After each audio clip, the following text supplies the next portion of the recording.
Hello दोस्तों, स्वागत है आपका अपने यूट्यूब चैनल जे पाठशाला में। और आज हम इस वीडियो में देखने जा रहे हैं क्लास 10th की ज्योग्राफी के चैप्टर 2 और चैप्टर 3 के एमसीक्यू। तो चैप्टर जो 2 है वो है वन और वन्य जीव संसाधन, और चैप्टर जो 3 है वो है आपका जल संसाधन। तो दोनों चैप्टर के जो एमसीक्यू हैं वो मैंने इसमें मर्ज कर दिए हैं, और दोनों चैप्टर के एमसीक्यू जो है आज हम इस वीडियो में देखेंगे। तो चलिए शुरू करते हैं अपना वीडियो और देखते हैं कि पहला एमसीक्यू जो है इसका चैप्टर 2 का क्या कहता है कि भारतीय वन्य जीव संरक्षण अधिनियम 1972 के संदर्भ में निम्नलिखित में से कौन से प्रावधान किए गए थे। तो सबसे पहला देख लेते हैं ये क्या कहता है कि तो पहला है कि भारत में रक्षित जातियों की सूची प्रकाशित की गई थी। दूसरा है संकटग्रस्त जातियों के बचाव पर। तीसरा है शिकार प्रबंधन पर वन्यजीव आवासों का कानूनी रक्षण।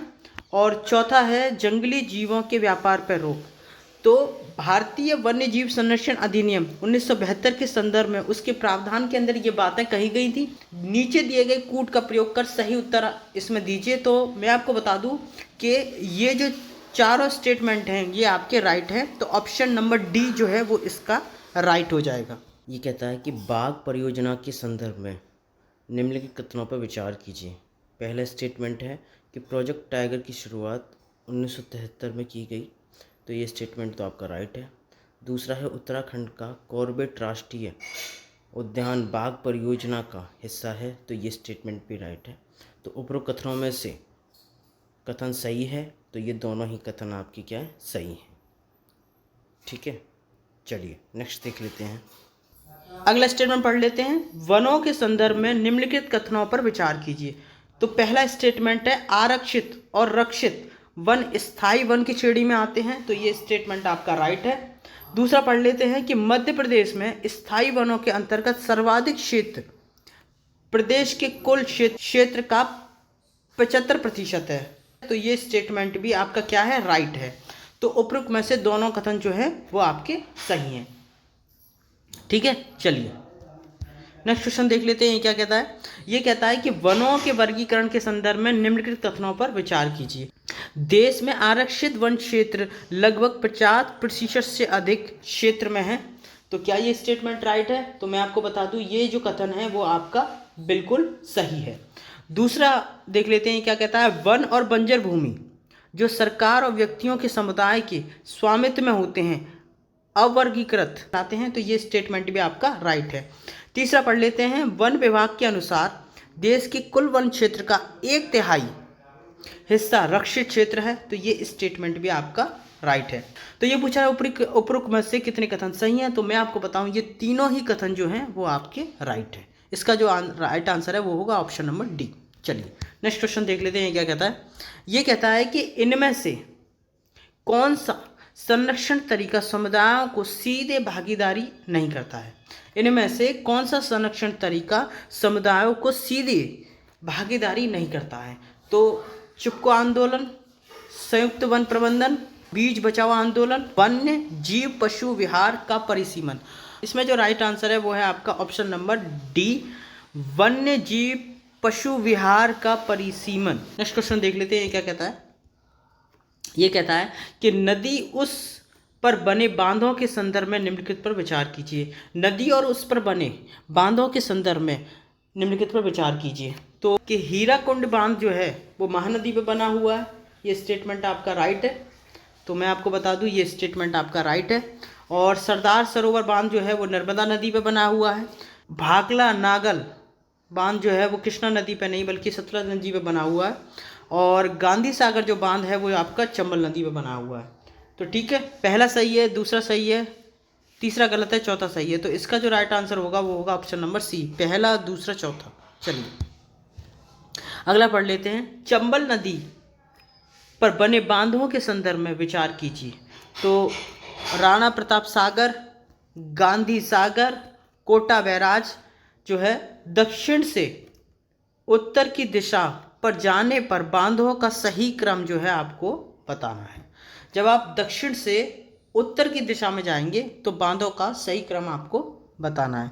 तो मैं आपको बताऊं सबसे पहले नंबर पर जो आएगा ना वो आएगा आपका गांधी सागर पहले नंबर पे। दूसरे नंबर पे आएगा आपका राणा प्रताप सागर बांध, और तीसरे नंबर पे जो आएगा वो आएगा आपका कोटा बैराज। तो 2-1-3 ऑप्शन नंबर बी जो है वो इसका राइट आंसर है। चलिए नेक्स्ट क्वेश्चन देख लेते हैं, ये क्या कहता है। ये कहता है कि सरदार सरोवर बांध परियोजना निम्नलिखित में से कौन से राज्यों की संयुक्त परियोजना है। ठीक है, तो पहला है महाराष्ट्र, दूसरा है मध्य प्रदेश, तीसरा है उत्तर प्रदेश, चौथा है राजस्थान, आपका पांचवा है आपका गुजरात। तो नीचे दिए गए कूट का प्रयोग कर सही उत्तर का चयन कीजिए। तो आपको बताना है कि ये जो परियोजना है वो कौन कौन राज्य जो है इसमें सम्मिलित है। कि आपका जो सरदार सरोवर बांध है ना, नर्मदा नदी पे है। किस नदी पे है? नर्मदा नदी पे है। इस बात को आप याद रखेंगे। सरदार सरोवर बांध परियोजना जो है ना वो भारत की सबसे बड़ी जल संसाधन परियोजना है।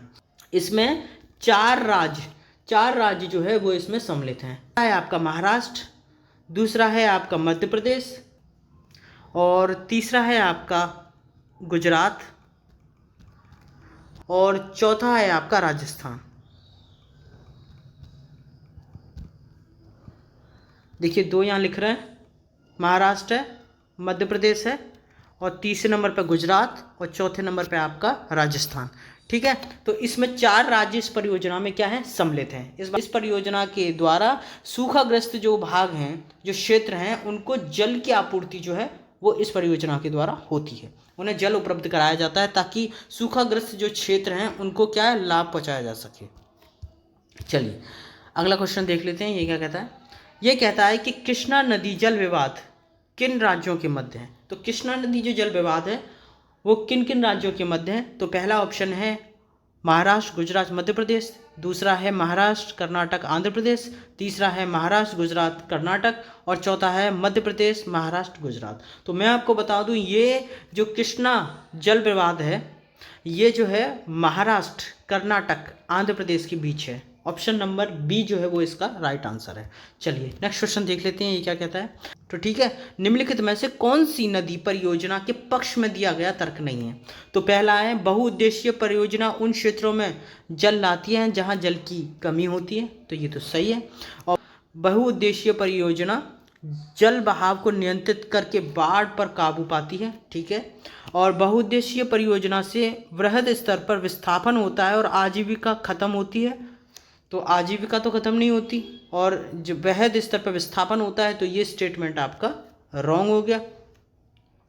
और चौथा जो है बहुउद्देशीय परियोजना हमारे उद्योग और घरों के लिए विद्युत पैदा करती है। तो ये स्टेटमेंट भी आपका क्या है? राइट है। तो इसमें जो सम्मिलित नहीं है ना, जो इसमें सही नहीं है, जो तर्क सही नहीं है, वो है आपका ऑप्शन नंबर सी, इसका राइट आंसर है। ठीक है, ऑप्शन नंबर सी जो है वो क्या है? वो इसका राइट आंसर है। तो चलिए फिर मिलते हैं आपसे नेक्स्ट वीडियो में, तब तक और वीडियो को लाइक कीजिए अगर आपको वीडियो पसंद आता है। अगर आपको ये MCQ सीरीज़ पसंद आती है तो आप वीडियो को लाइक कीजिए, हमारे चैनल को सब्सक्राइब कीजिए और ज़्यादा से ज़्यादा इसको शेयर कीजिए।